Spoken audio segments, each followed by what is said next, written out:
Hey guys, welcome back to... I can't even remember what my damn video is called.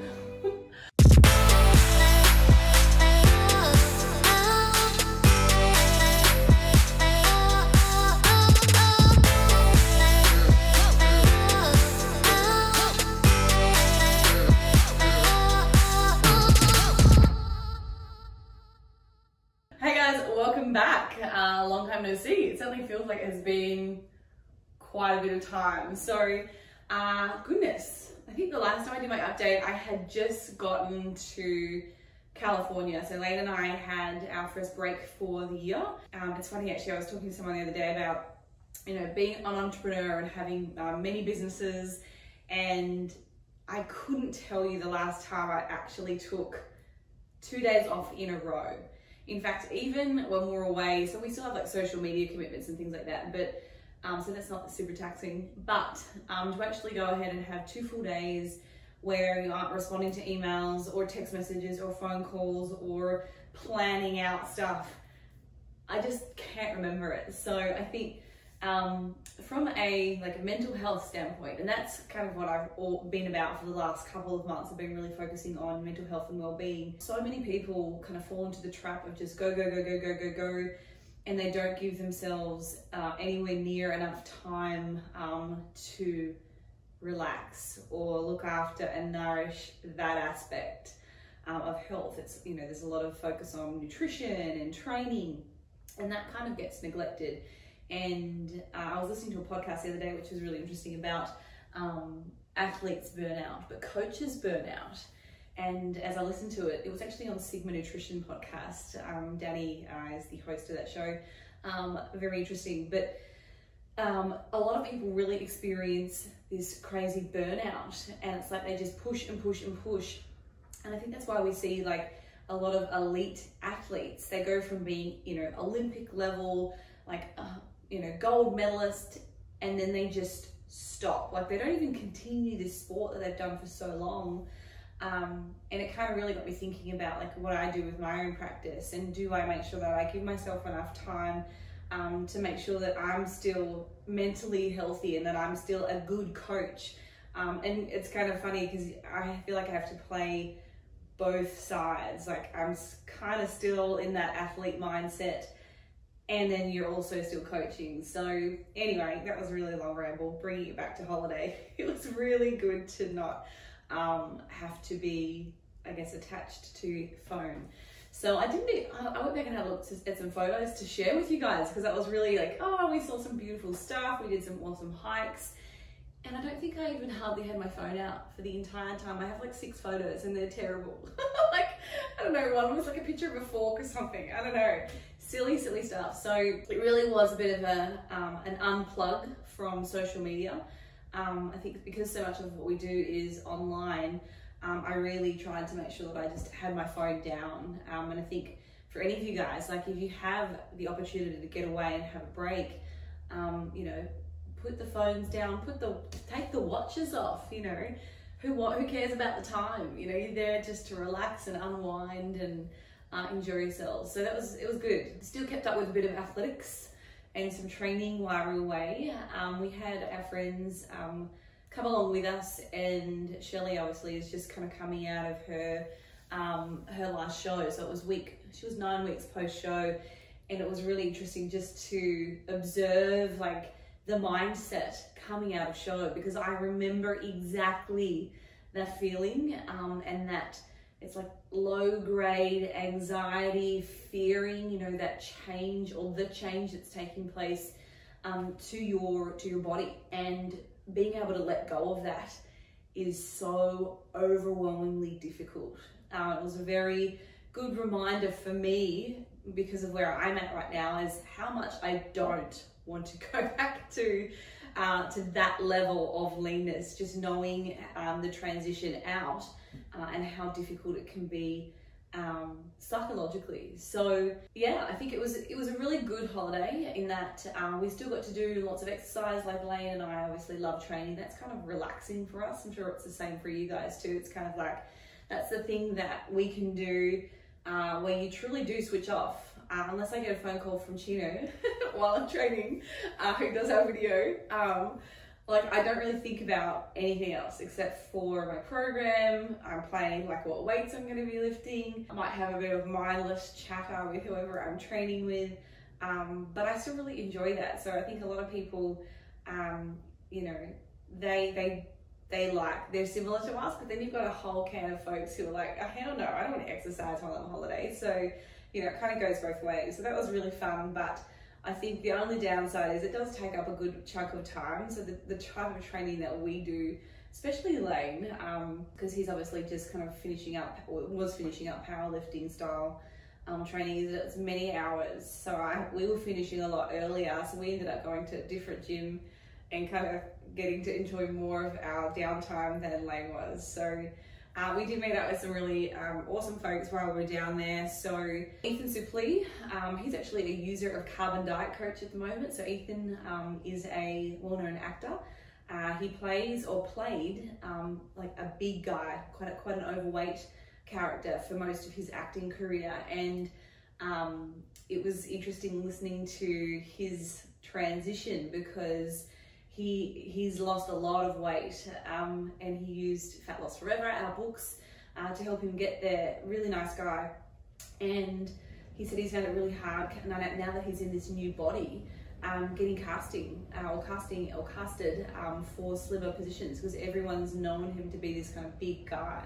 So it's really strange how that happens. You kind of get stigmatized into this, like, you should be this way, you know. Also, same can be true for a lean physique. It's like you kind of get pushed into this category where, oh, you're known for this.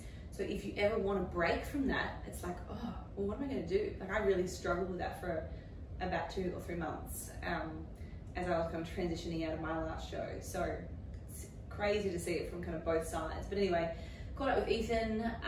We also got to catch up with friends of ours in, I guess, the comedy space. So Brian Callen, he's actually been on the Joe Rogan podcast a couple of times. He's been out to Tampa. We saw him perform here right in our hometown. So we got to catch up with Brian and his girlfriend Danny, which is awesome. We went to a really cool place. It was in the southern parts of California at the Ritz-Carlton Hotel. It was called 180 Blue. If you're ever down that way, absolutely recommend going there. It's part of the hotel or the resort, but it's like this little rooftop bar that looks out like over, I don't know, miles and miles of beach. It was just stunning at sunset, so would absolutely recommend going there for a nice romantic day, perhaps. But it was just awesome views. So got to see them. Who else do we see? We got to catch up with Brett Contreras. Had dinner with him one night. So it was kind of fun. Like, we still got to catch up with people in the industry and just friends, and overall very happy. So I think what most of you guys are probably wondering is, like, what do I do when I go on a break like that when it comes to my nutrition? And I think I have a few different answers to this, and it kind of depends on where you're at.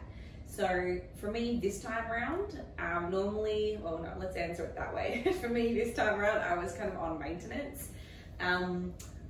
Again, a couple of weeks before we went away, I know that I had that temptation to want to diet, and, oh, you know, I might be in a bikini, we're going to be in front of like very well-known people, like celebrities, perhaps I should be in better shape.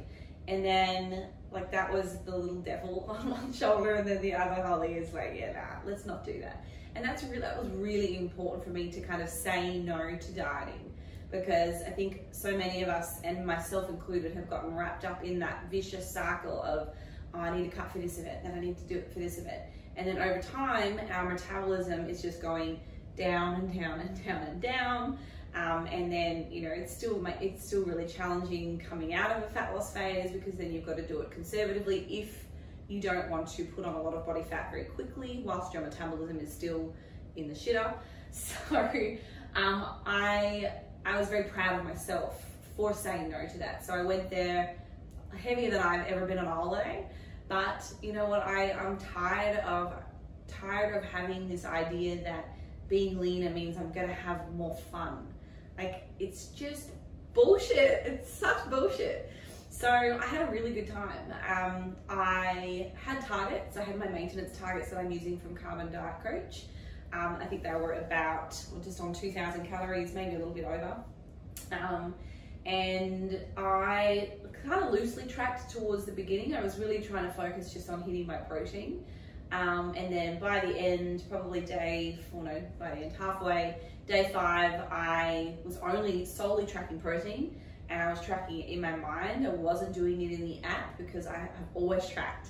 So for me, it was like, if I really want to unwind, switch off, I think this would be a really good thing for me. So I didn't track after about day 5. I just made a mental note, made sure that I was having, 4 meals, 3 meals a day.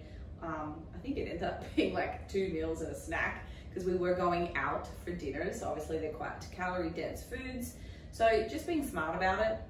So tracking my protein, but not really considering, my carbohydrate or fat intake. And granted, definitely came back a little heavier, not because I got on the scales immediately. That's not something that I did. But when your clothes just start to feel a little bit tighter, and I could see that I have some little fat rolls here that I don't normally have, but I was like, I had such a good time. Had a few wines, had a few drinks, and really just enjoyed our company. So that's kind of how I went about it. So when I got back, I didn't weigh in for a couple of days, and part of the reason why I didn't do that is with carbon, obviously we're looking at averages. So because I didn't weigh for so many days while I was away, because I didn't take my scale, I chose not to. If I was competing, that's a different story. So I chose not to take scale, and if I had just logged that one weigh-in for carbon, then carbon's only got that one piece of information, and it's going to be artificially elevated. I know that I would have exceeded my carbohydrate and fat targets while I was away. I probably, if I had to guess, consumed maybe 2,500 calories every other day. So definitely over my targets, so my weight went up over those few days. So I waited a few days before I got back on the scale, just to check in, just to see where I was at. So I think I was up 2.5 kilos. So that's, 5 pounds in a holiday. But like I said, we were really just trying to relax. So for me, there was a lot more sitting that I'm used to doing. Normally I'm standing all day. We did do some little walks, hikes and things, looking around, but it was a lot less active. So this week I have started tracking again.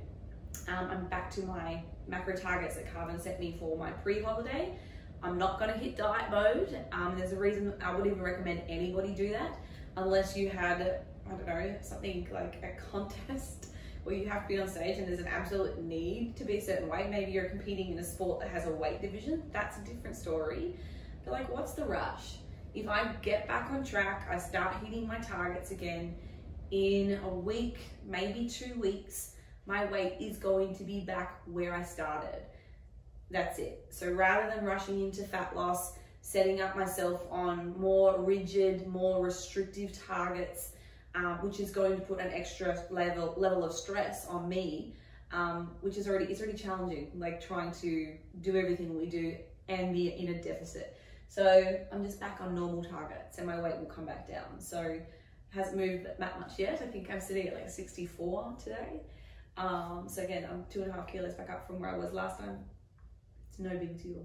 So on the contrary, if I had a time frame, I probably still wouldn't recommend switching your goals to a more aggressive fat loss setting. Let's say you were in fat loss and you just went to maintenance for your holiday and you put on a little bit of weight.